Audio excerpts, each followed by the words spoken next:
அதாவது மனிதர்கள் உலகம் முழுக்க ஒற்றுமையாக ஆகணும் அப்படின்னு தான் நினைக்கிறாங்க. இந்த உலகமயமாக்கல்ங்கிறது என்னதுன்னா, நாமெல்லாம் ஒன்றாயிடணும், ஒரே மொழி பேசணும், ஒரே ஒரே மாதிரி இருக்கணும். அதாவது நாமெல்லாம் ஒன்றாக இருப்பதற்கு எதெல்லாம் தடையோ அது மேலெல்லாம் மக்களுக்கு இன்றைக்கி வெறுப்பு வந்துருச்சு.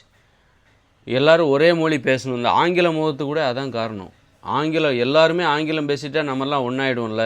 இந்த வன்முறையிலேருந்து எப்படி தப்புறது? வன்முறையில் அதாவது போர் அபாயங்கள் இதெல்லாம் ஏன் ஏற்படுது? வேறு வேறு மொழி பேசுவதால் ஏற்படுகிறது. வேறு வேறு மதத்தை அடிப்படையாக கொண்டு இந்த வேற்றுமை தான் போருக்கே காரணமாக இருக்குது.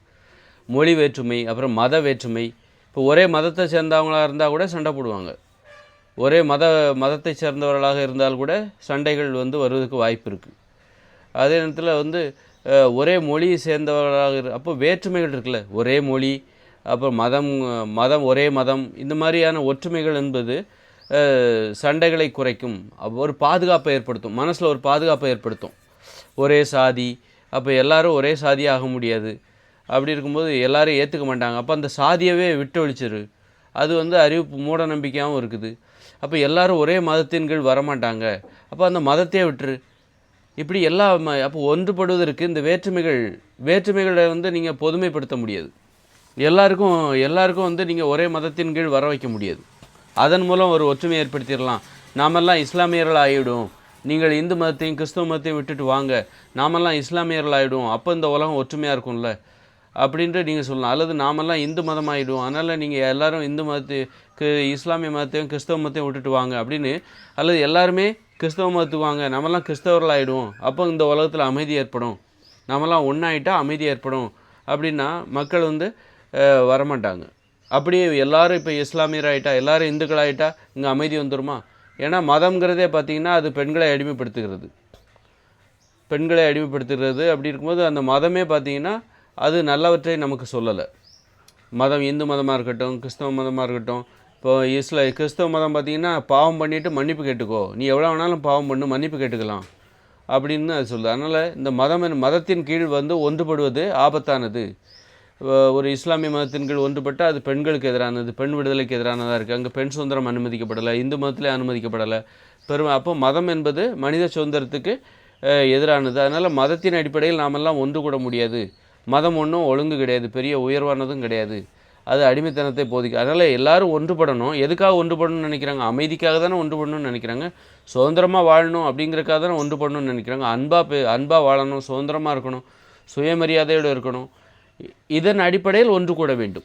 இதுதான் மனிதனுடைய எதிர்பார்ப்பு. ஒன்று கூடணும்னு நினைக்கிறாங்கனாலே அதுவே ஒரு உயர்வான நினைப்பு தானே.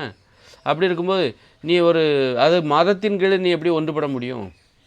மதத்தின் கீழே ஒன்று கூடணும், எல்லோரும் ஒன்று கூடுறதுக்காக நான் எதை வேணாலும் விட்டுட்டு வரேன், என் மொழியை விட்டுட்டு வரேன், நான் ஆங்கிலத்தை ஏற்றுக்கிறேன், அப்போ எல்லோரும் ஆங்கிலம் பேசிட்டா எல்லோரும் பேசிக்கலாம்ல, எல்லோரும் அன்பு செலுத்தலாம்ல அப்படின்னு சொல்லி மனிதர்கள் ஏன் ஆங்கிலத்தை நோக்கி போகிறாங்க? இன்றைக்கி பாருங்கள், உலகத்தில் எந்த நாட்டுக்கு வேணாலும் பிழைக்கிறக்காக போகிறாங்க. எல்லாம் நம்ம ஊர் தான். அது வேறு இது வேறுன்னு ஏன் பிரித்து பேசுகிற? எல்லாம் நம்ம ஊர் தான், வாங்க எங்கள் ஊருக்கு வாங்க, உங்கள் ஊருக்கு போங்க அப்படின்னு சொல்லி எல்லாருமே ஏன் போகிறாங்க? எல்லாருமே ஒரு மொழியின் கீழ் வரணும், எல்லோரும் ஒற்றுமையாக இருக்கணும். அதன் மூலம் அவர்கள் ஒரு பாதுகாப்பை உணர்கிறாங்க, சிரமத்தை தவிர்க்கிறாங்க. ஒரு மொழி தெரிஞ்சிட்டால் எல்லாருமே அப்போ அப்படி இருக்கும்போது மனிதர்களுடைய அந்த முயற்சிக்கு எது தடையாக இருக்கோ அதெல்லாம் தகர்த்துருவாங்க.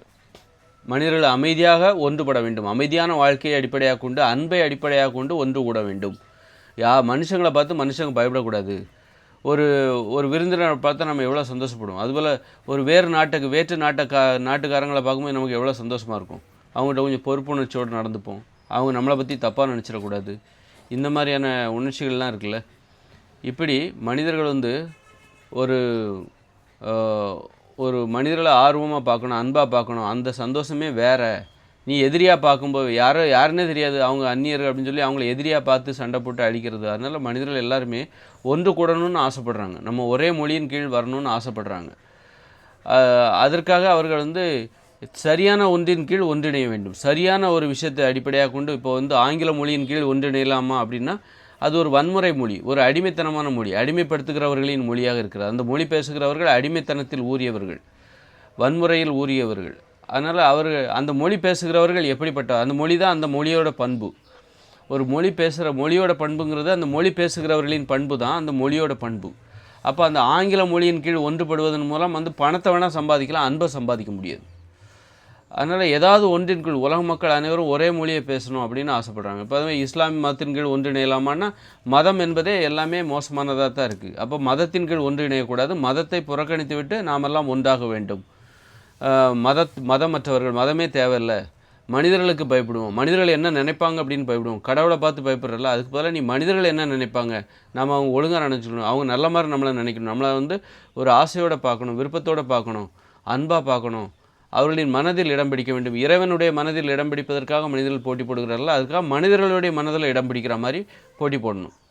அப்போ இறைவனோட மனதில் இடம் பிடிக்கிற அந்த முயற்சி தான் இந்த மதம் எல்லாம். அப்போ மதம் என்பது அதன் அடிப்படையில் மதத்தை அடிப்படையாக கொண்டு இந்த மனிதர்கள் ஒன்று கூடும்போது மனிதர்கள் புறக்கணிக்கப்படுகிறார்கள். ஏன்னா மதம்ங்கிறது கடவுளை தான் முதன்மைப்படுத்துகிறது, மனிதர்களை புறக்கணிக்கிறது. அதனால் மனிதர்கள் எதற்காக ஒன்று கூடுறான், அமைதியாக வாழணும், அன்பாக இருக்கணும், சுதந்திரமாக எங்கே வேணாலும் பார்க்கணும், மனிதர்களை பார்க்கும்போது சந்தோஷமாக பார்க்கணும், ஒரு எதிரியை பார்க்க போல பயந்து மனுஷங்களை பார்க்கக்கூடாது. அப்படிங்கிறக்காக தான் மனிதர்கள் அனைவரும் ஒன்று கூட வேண்டும் என்று ஆசைப்படுகிறார்கள். ஒரு ஒற்றுமை, உலகம் முழுக்க ஒரு ஒற்றுமை, உலகமயமாக்கல் அப்படி ரொம்ப. அதுக்கு மதம் என்பது ஏற்புடையதல்ல. மதமோ மொழி, அப்போ அதற்கேற்ற ஒரு மொழி எது? அப்போ தமிழ் மொழியின் கீழ் மனிதர்கள் ஒன்றிணைய உலக மக்கள் அனைவரையும் ஒன்றிணைப்பதற்கு தமிழ் மொழி ஏற்றது. அது உறவுகளுக்கான மொழி, ஒழுக்கத்திற்கான மொழி, சுயமரியாதைக்கான, சுதந்திரத்துக்கான, அறிவுபூர்வமான ஒரு மொழி, பண்புடையவர்களுக்கான மொழி. காரணம் அந்த மொழி பேசுகிற தமிழர்கள் எப்படிப்பட்டவர்கள், அதன் மூலம் அந்த தமிழ் மொழியின் குணத்தை நீங்கள் தெரிந்து கொள்ளலாம். இப்போ தமிழர்கள் அப்படி ஒரு உயர்வான வாழ்க்கை வாழ்கிறாங்களா அப்படின்னா பல்வேறு, ஆனால் அவங்ககிட்ட இருக்கிற அந்த உயர்வுத்தன்மை வெளிப்படுது. ஏன்னா அவங்க இன்றைக்கி தமிழை முழுமையாக பேசலை. தூய தமிழை அவங்க பேசியிருந்தாங்கன்னா அவங்க எல்லாவற்றுக்கும் உதாரணமாக இருந்திருப்பாங்க. ஒழுக்கத்துக்கும் சரி, வீரத்துக்கும் சரி, பண்புக்கும் சரி நம்ம ஈழத்தமிழர்களை உதாரணமாக காமிக்கலாம். ஏன்னா அவங்க பெரும்பாலும் ஆங்கிலம் கலக்காமல் பேசுவாங்க. அப்போ தூய தமிழ் பேசுகிற அவர்களின் பண்பு பாருங்கள், மானம், ரோஷம், அப்புறம் வீரம், நல்ல பண்பு, எல்லாத்துக்கும் உதாரணமாக அவங்க இருக்காங்க. ஒரு மொழியின் தமிழ் மொழியின் பண்பு அவர்களை பார்த்து தெரிஞ்சுக்கலாம். அதனால் மனிதர்கள் தமிழ் மொழியின் கீழ் இந்த உலகம் முழுக்க ஒன்றிணைவதற்கு ஏற்ற ஒரு மொழியாக இருக்கிறது. தமிழ் மொழி எந்த மதத்தையும் சார்ந்து கிடையாது, எந்த மதத்தின் பிரதிநிதியாகவும் அது இல்லை.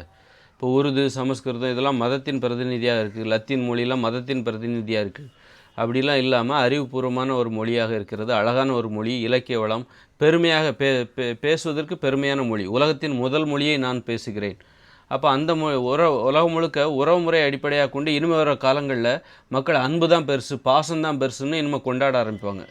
அதற்கேற்ற ஒரு மொழி எது? அடிமைத்தனம் இழிவானது, வன்முறை என்பது இழிவானது, அந்த மாதிரி கட்டுப்பாடு என்பது உயர்வானது. அதற்கேற்ற ஒரு மொழி, அந்த மொழியின் கீழ் அப்போ எல்லா விதத்துலையும் அவங்க பெருமையாக இனிமே பெருமையை எதிர்பார்ப்பாங்க. எல்லா விதத்துலையும் ஒரு பண்பு, எல்லா விதத்துலையும் இந்த பண்பு அடிப்படையாக கொண்டு, மொழி அடிப்படையாக கொண்டு, அப்போ அந்த மொழியை கற்றுக்கிறதுல, தமிழ் மொழியை கற்றுக்கிறதுல இனிமே வர காலங்களில் உலகம் முழுக்க ஒரு ஆர்வம் வரும். எதிர்காலத்தில் நடக்க போகிற ஒரு மாற்றம், அதற்குள்ளே நம்ம ஒரு மொழியை எடுத்துக்கணும், ஒரு மொழியை தேர்ந்தெடுத்து கொள்ள வேண்டும். உலகம் முழுக்க இனிமேல் தமிழ் மொழியின் கீழ் ஒன்றுபடுவதற்கு வாய்ப்பு இருக்குது. இதுதான் உலகமயமாக்கல். ஆனால் அதை எதிர்காலத்தில் மனிதர்கள் ஒருவருக்கொருவர் தொடர்புடையவர்களாக இருப்பதற்கு பெரிதாக இன்றைக்கு இருக்கிற மாதிரியான தொடர்புகள் பெரிதாக இருக்காது. ஏன்னா போக்குவரத்து, வாகனங்கள், தொலைத்தொடர்பு எதுவுமே இல்லாத இயற்கையோடு இணைந்த மனித வாழ்க்கை வரப்போகுது, தற்சார்பு வாழ்க்கை முறை வரப்போகுது. இருந்தாலும் நீங்கள் எங்கே வேணாலும் போகலாம், எல்லாருக்குமே இந்த உலகத்தில் தமிழ் தெரியும், தமிழ் மொழியின் கீழ் எல்லாருமே ஒன்றிணைவதற்கு அது எதிர்காலத்தில் வாய்ப்பு இருக்குது. காரணம் மனிதர்கள் அதைத்தான் விரும்புகிறார்கள். நாமெல்லாம் ஒன்று என்பதை உணர்த்துவதற்காக மனிதர்கள் முயற்சி செய்கிறார்கள். மனிதர்களுக்கு எது சிறந்ததோ அதை ஏற்றுக்கொள்வார்கள். மொழிகளும் கண்டுபிடிப்பு தான். அந்த வகையில் சிறந்த ஒரு கண்டுபிடிப்பான தமிழ் மொழியை ஏற்றுக்கொள்வார்கள். உறவுக்கான ஒரு மொழியாக தமிழ் மொழியை ஏற்றுக்கொண்டு உலகம் முழுக்கும் நாம் அனைவரும் என்று கூறி ஒன்றிணைவதற்கு முயற்சி செய்வார்கள். அந்த முயற்சியில் பெரும்பாலும் வெற்றி கிடைப்பதற்கு வாய்ப்பு இருக்குது. இனிமே வர காலங்களில் இந்த ஆங்கிலம் புறக்கணிக்கப்படும். ஏன்னா இன்றைக்கி மொழிபெயர்ப்பு துறையெல்லாம் ரொம்ப ஈஸியாக வந்துருச்சு. மொழிபெயர்ப்பு துறை, ஆங்கிலம் தெரிஞ்சால் தான் நீங்கள் பிழைக்க முடியும், நீங்கள் வெளிநாட்டில் போய் பிழைக்கணுங்கிற ஆர்வமே குறையிறதுக்கு வாய்ப்பு இருக்குது. ஏன்னா உறவுகளையும் நண்பர்களையும் விட்டுட்டு பிரிஞ்சு போகிறதுக்கு இன்றைக்கி யாரும் உடன்பாடு இல்லை. குடும்பத்தோடு இருக்கணும் அப்படின்னு தான் இனிமேல் ஆசைப்படுவாங்க. அதனால் பிழைக்கிறதுக்காக வெளிநாடு போகிறது விரும்பாமல் அந்தந்த நாட்டிலே இருக்கிறதுக்கு வாய்ப்பு இருக்குது. இந்த மாதிரி அப்போ நீ ஆங்கிலம் என்பது புறக்கணிக்கப்படும். இன்றைக்கி ஒரு மொழிங்கிறது மொழிபெயர்ப்பு துறையில் ஏற்பட்டிருக்க முன்னேற்றம் இருக்குல்ல, அது தாய்மொழி போதும் அப்படிங்கிற நினைவுக்கு வரும். பல மொழிகளை கற்றுக்கொள்ள தேவையே இல்லை. இன்றைக்கி உலகத்தில் எங்கே வேணாலும் போகிறதுக்கு வாய்ப்பு இருக்குது. முன்னாடியாவது பம்பாய்க்கு தான் போவாங்க, வேலை தேடி பம்பாய்க்கு தான் போவாங்க, அதனால் ஹிந்தி தேவை அல்லது இங்கிலீஷ் தேவை. இன்றைக்கி நம்ம எங்கே வேணாலும் போகிறதுக்கு வாய்ப்பு இருக்குது. ரஷ்யாவுக்கு போகிறதுக்கு வாய்ப்பு இருக்குது, இப்போ உலகத்தில் எந்த நாட்டுக்கும் போகிறதுக்கு வாய்ப்பு இருக்குது. அப்படிங்கும்போது ஆங்கிலம் தான் தேவை அப்படின்னு நம்ம உறுதியாக சொல்ல முடியாது. ஹிந்தி தான் தேவைன்னு உறுதியாக சொல்ல முடியாது. எந்த மொழி வேணாலும் தேவைப்படலாம். அப்போ எந்த மொழி வேணாலும் கற்றுக்கொள்வதற்கு எப்போ வேணாலும் நம்ம தயாராகவும் இருக்க முடியாது. ஒரு வயசுக்கு அப்புறம் பிற மொழிகளை கற்றுக்கிறதுல நமக்கு சோம்பேறித்தனம் ஏற்படும். அப்போ அதற்கு தான் இந்த மொழிபெயர்ப்பு துறை. நம்ம என்ன பேசணுங்கிறத அதுவாகவே பேசுகிறோம். ஒருத்தர் எப்போ ஒரு வாட்டி ஒருத்தர்கிட்ட 2 நிமிஷம் பேச போகிறோம். அதுக்காக வாழ்நாள் முழுதும் ஒரு மொழியை கற்று வச்சுக்கிட்டு இருக்க முடியாதுல்ல. அதற்கு மொழிபெயர்ப்பு துறை. நீ எங்கே வேணாலும் பேசிக்கலாம். ஜப்பானில் போகணுமா, ஜப்பானில் பேசிக்கோ. அது மொழிபெயர்ப்பு துறை இருக்குது. தொழில்நுட்ப அறிவியல் தொழில்நுட்பத்தின் மூலம் இன்னொரு மொழியில் அவங்க மொழியில் பேசுவதற்கான வாய்ப்பு. டக்குன்னு ரஷ்யாவுக்கு போறியா, ரஷ்ய மொழியில் நீ பேசுவதற்கான வாய்ப்பு இந்த தொழில்நுட்ப வசதி, இயந்திர அறிவியல் தொழில்நுட்பம் ஏற்படுத்தி கொடுக்குது. அதனால் பிற மொழியை கற்றுக்கணுங்கிற ஆர்வம் நம்ம மனிதர்களுக்கு குறைஞ்சு தாய்மொழியே போதும் அப்படிங்கிற நினப்பு வந்துடும். நீ ஹிந்தி எப்போ ஒரு வாட்டி வட மாநிலத்துக்கு போகிற, அதுக்காக ஹிந்தி கற்றுக்கிட்டு இருப்பியா? எப்போ ஒரு வாட்டி இங்கிலீஷ் பேசுகிற ஒரு நாளுக்கு போவேன், அப்போ அதுக்காக ஹிந்தி கற்றுப்பியா? திரும்ப உன் நாட்டுக்கு தான் வரப்போகிற.